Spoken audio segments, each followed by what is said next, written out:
Halo, saya Dr. Mesara Adindasari, spesialis THTKL. Kali ini kita akan membahas mengenai tonsilitis atau radang amandel.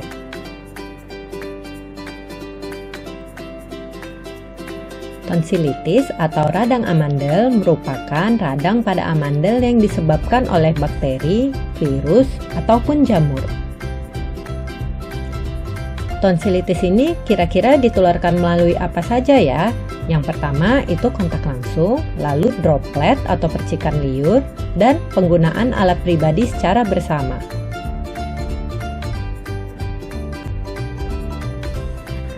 Kenali gejalanya: rasa sakit tenggorok, amandel bengkak dan merah, demam, aroma nafas tidak sedap, nyeri menelan, gangguan saluran nafas.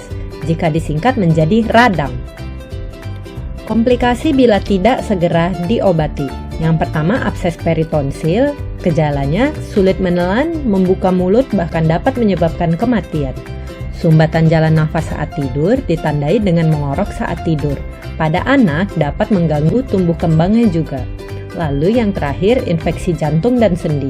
Bila bakteri penyebab tonsilitis menyebar melalui pembuluh darah. Cegah dengan 4M.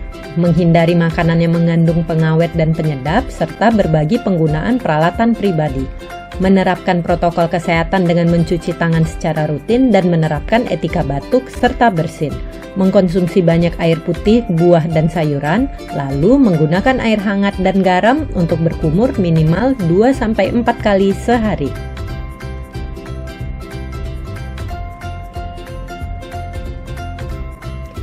Segera konsultasi dengan spesialis THT bila Anda memiliki keluhan radang tenggorok.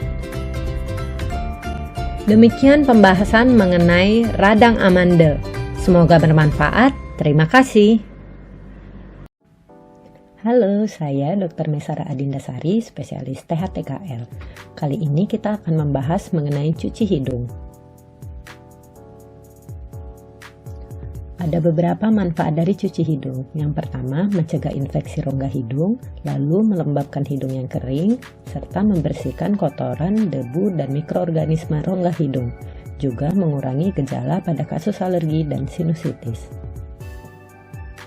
Beberapa hal yang harus dihindari saat mencuci hidung yaitu menggunakan air keran, lalu cuci hidung terlalu sering, serta melakukannya di tempat umum.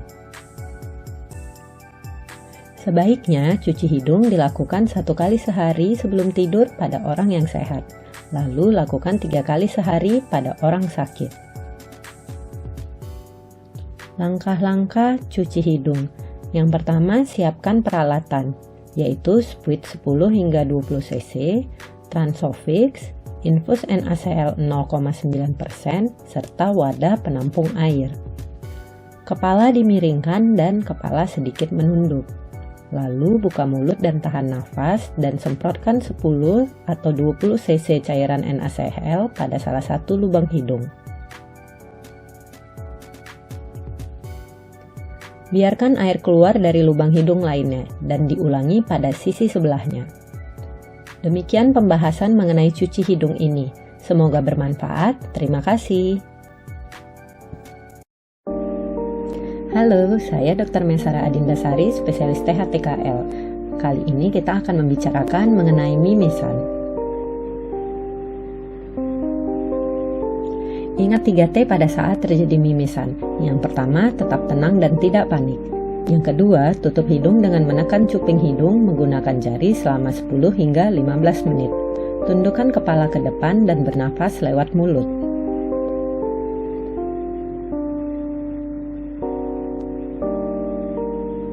Apa saja penyebab mimisan? Yang pertama, infeksi. Lalu yang kedua, keganasan. Yang ketiga, trauma, benturan, ataupun iritasi. Lalu yang terakhir, yang keempat, penyakit sistemik, seperti gagal ginjal, darah tinggi, ataupun konsumsi obat pengencer darah. Kapan harus ke dokter? Yang pertama, perdarahan tidak kunjung berhenti. Yang kedua, mimisan akibat trauma atau benturan kepala.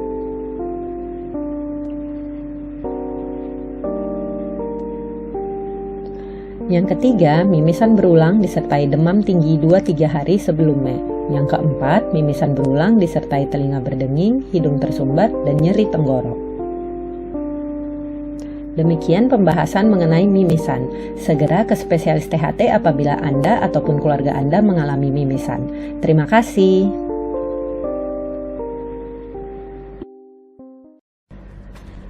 Halo, saya Dr. Mesara Adindasari, spesialis THT-KL. Kali ini kita akan membahas mengenai aman nggak sih membersihkan telinga sendiri? Apa sih kotoran telinga itu? Kotoran telinga atau bahasa kedokterannya serumen adalah hasil produksi kelenjar-kelenjar liang telinga, lapisan kulit mati, dan partikel debu. Apakah perlu membersihkan telinga sendiri? Jawabannya tidak ya, karena normalnya liang telinga tidak perlu dibersihkan. Telinga merupakan organ self-cleansing, yaitu organ yang memiliki mekanisme untuk pembersihan mandiri. Kotoran akan terlepas sendiri tanpa kita sadari saat gerakan mengunyah, lalu kotoran akan keluar saat kita tidur miring ke kiri kanan ataupun saat gerakan miring kepala. Beberapa kesalahan dalam membersihkan telinga. Yang pertama, menggunakan cotton bud atau alat lain dapat mendorong kotoran lebih dalam, dapat menyebabkan trauma liang telinga ataupun robek pada gendang telinga. Lalu yang kedua, terlalu sering membersihkan telinga. Kotoran telinga diperlukan untuk menjaga keseimbangan asam basa liang telinga, sehingga dapat menghalau pertumbuhan jamur dan kuman.